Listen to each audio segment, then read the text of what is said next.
Hey everyone, and welcome to another edition of Cracked Responds. This week we're going to talk about No Man's Sky, the game that was released a couple of weeks ago. How'd you feel about it, Tom? I don't like it. Can you quantify how much you dislike it on a scale of 1 to massacre? Probably Jonestown.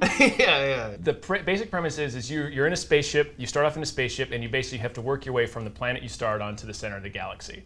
And the big deal about the game is that it's all RNG. Everything in the game is randomly generated. There's something like 10 quintillion planets. No, there's not. There's 5. There's 5. There's an island planet. There's a f***ing desolate wasteland planet where robots haunt you if you get like whatever like you pearls get your they wanted grow. level up. Yeah. Right, and then there's like a tree, like a nice foresty planet, and then there's like a let's just call it a Caribbean kind of planet, right? Like, Right. And then there's the Mario Sunshine planet. There's only 5 planets. Yeah. But there are probably 10 quintillion colors. I'm gonna say the first hour of it is actually cool, right? I like the first hour personally. Because you have a task. Yeah, you have a task. You have to get a couple of specific things to repair your ship, Right. and you're being introduced to the world. You don't really know what's happening. Yeah, and that's cool. You I like that. You haven't learned the parameters of the game yet, so Correct. that part is like legitimate discovery, and you have like a very specific goal in mind, and you understand what that goal means. It's also super cool the first couple of times you jump onto a new planet. But by time 5, you're like... It gets really old. So much of this pretty game much is that, yeah. is just looking at a timer counting down. You walk around whatever planet you happen to be on, and just shoot rocks and plants with a laser gun. I think we described it as Luigi's Mansion without the ghosts. Luigi's Mansion without the ghosts. Or the first half of WALL-E. minus the love story. It's like just doing WALL-E's job. You're flying around in a spaceship that's, I guess, the size of a Honda Fit. Yeah. And then you're carrying like the tiniest wallet. And everything anyone's has to ever fit owned. in that wallet. Like gas, like gold, all of it's got to fit tiny little wallet. Plutonium has to fit in your pocket? Not a scientist. Right. But plutonium is a thing that must be manufactured through a whole process. They're just growing it in crystals out in space, apparently. It is really weird about this game that like every single planet you go to, the aliens are already there. And they have like, I'm gonna say 1,000 settlements on every single planet. And then there's these monoliths you'll find, and you get like a single word of the alien's language. So when you first see it, it's really cool, because you're like, oh, this like ancient civilization is like speaking to me through these stones.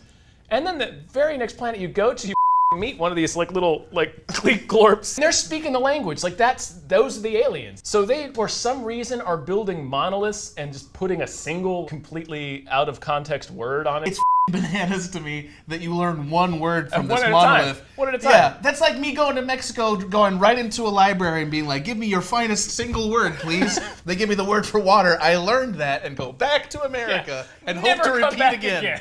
The aliens ruin everything for me. They They do. ruin everything. Well, because you're not discovering anything anymore. Fucking aliens already discovered that shit. You fly to some planet, you name it. Let's say we name it Ganstopia. And then I find out there's 89 geckos already there. So this whole exercise, completely futile. Unless it's like a broader piece of commentary on like white imperialism. Because it's like, I discovered this, and we're just like ignoring all the people who are already there and have already named it. But we're not spreading disease, and also we're not coming... as far as we know. Maybe that's why they're maybe flopper. they all died. They all look like the baby from Dinosaurs. They all do. I've literally never gone back to one of the planets I've landed on in that game, ever. Have you? I keep logging in, and I keep having to rename all of my planets and animals that I've discovered because it keeps not saving, because this game is a piece of shit. The game has literally quit on me while I'm traveling through a black hole every single time. It's a meta We're like, game. you can't know what's on the other side. You would man. never know. I mean, I also have a problem fundamentally with the idea that you're soaring from planet to planet, encountering all these aliens, and all of them understand the concept of shelter. Why the can't you build a house in this game? Oh, yeah. Like, that's like the first thing we figured out how to do in human history was like, it's cold and wet outside. I'm going to go in that cave. I'm going to build like like not those a things. lean-to. Those aliens are so goddamn smug with their shelter and their storage space. So I think we should, to be fair, give some sense of like what other people on the internet are saying is great about this game, right?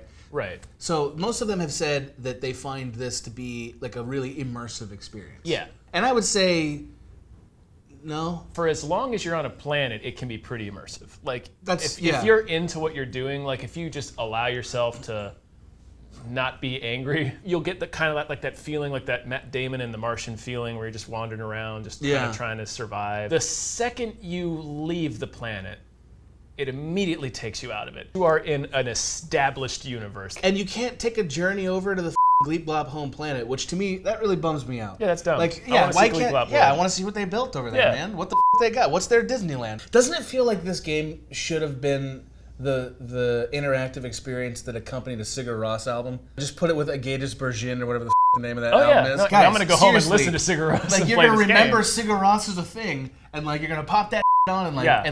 like laser some gonna have- space yeah. iron, and you're gonna be like, man, have a what a transcendent chill experience. game. Turn off the sound of this game and Oh, just yeah. like laser your brains out, bro.